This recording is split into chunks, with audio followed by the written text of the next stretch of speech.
Welcome to figure posing, everyone. Today we'll be posing Hot Toys Commander Cody. Let's begin.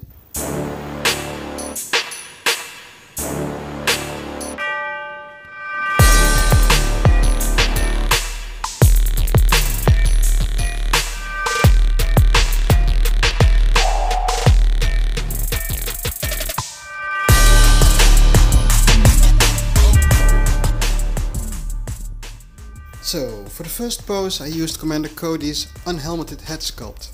Hot Toys has made a great Tamura Morrison head sculpt and a fantastic light-up arm feature.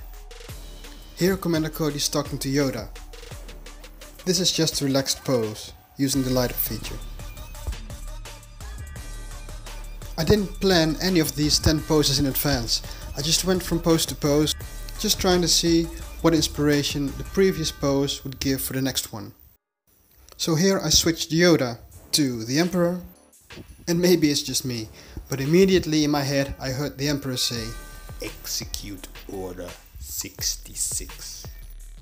So I gave Cody the pointing hand so he could order the other clones to attack the Jedi. So in this pose he's giving commands to the rest of his troops. So he's standing straight up, just forward, like anyone giving commands should be. So the previous pose had Commander Cody in a commanding pose, so I went from there, but now instead of a standing pose, I put him in a crouching pose. I switched out the hologram hand for the regular hand, giving orders, and the left hand is holding his rifle. I wanted his left knee to be a straight 90 degrees, but then the upper leg of his right leg was too short to get it fully to the ground.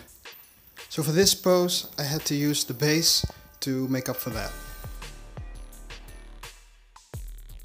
So from the previous pose, giving orders with his rifle in his left hand, I went to this one where he's running, still giving orders with his rifle in his left hand. So for his upper body I just needed to tilt his torso a little bit towards the motion. But of course the biggest change here is the running pose. It's a bit of a weird angle, really sharp, but I think it works really well. It shows Cody running in sort of a curve. I learned doing this pose while posing Enter Bay Michael Jordan figures. Which to me is really funny, because Star Wars and basketball are not even remotely related. But still the pose suits him really well. Here we have him running to the action with Anakin.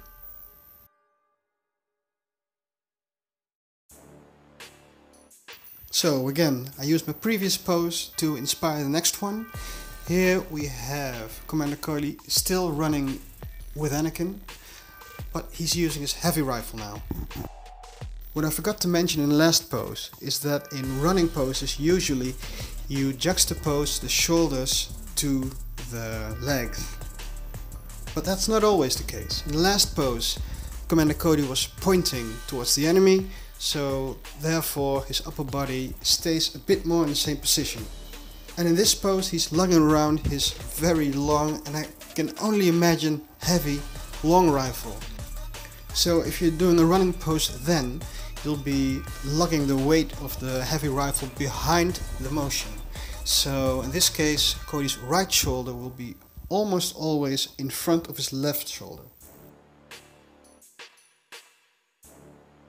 Now, this pose I was still sticking with running poses. This time he has the two handguns. The front foot will be pointing towards the motion, while his gun in his hand will be pointing towards his target.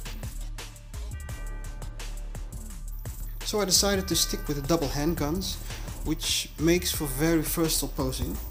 Of course the handguns are very light, so his pose doesn't have to account for any shift in weight, and he doesn't have to anticipate much of a recoil.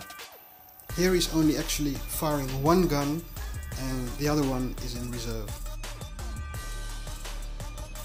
So I decided to switch guns. Here he's using the rifle, and you can see the position is different here.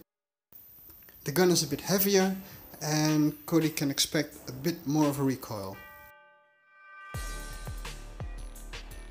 After that one I decided that I still missed an aerial pose, so I went back to the double handguns and gave him this dynamic pose over here.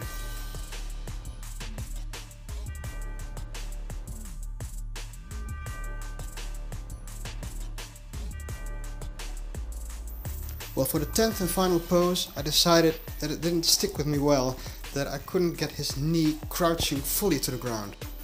I always really like to see how far I can push a figure. Also, that didn't seem like a fitting pose for the heavier, long rifle. In the first crouching pose, I couldn't get him to the ground because I had the first leg straight down in 90 degrees. I can imagine Cody needing to have a lower, wider, more solid, back-heavy stance if he was wielding a longer, heavier gun in real life. So I extended the front leg and the back knee could easily reach the floor now.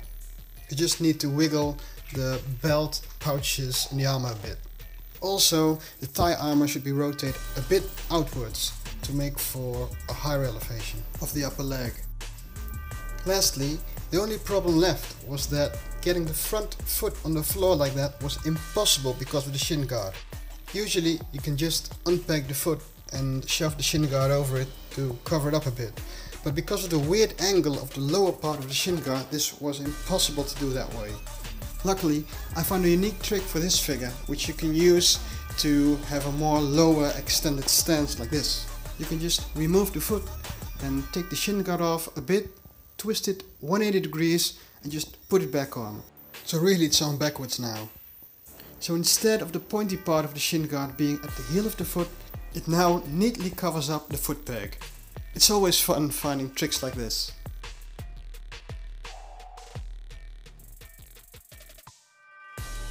So if you've made it this far, I'd like to thank you for watching, and if you want to see some more awesome posing content, go over to our Facebook group 6 Skill Poses. It's a drama-free Facebook group meant for the sole purpose of sharing your creativity in posing or getting inspired by other posers. And if you would like to see even more amazing posing content, you could go to Peter Ton's Posing with Peter channel, to Michael's Webb's Amazing Web channel, or Terry Smith's How to Be a Poser. And that's it. Hope to see you soon, and stay posing.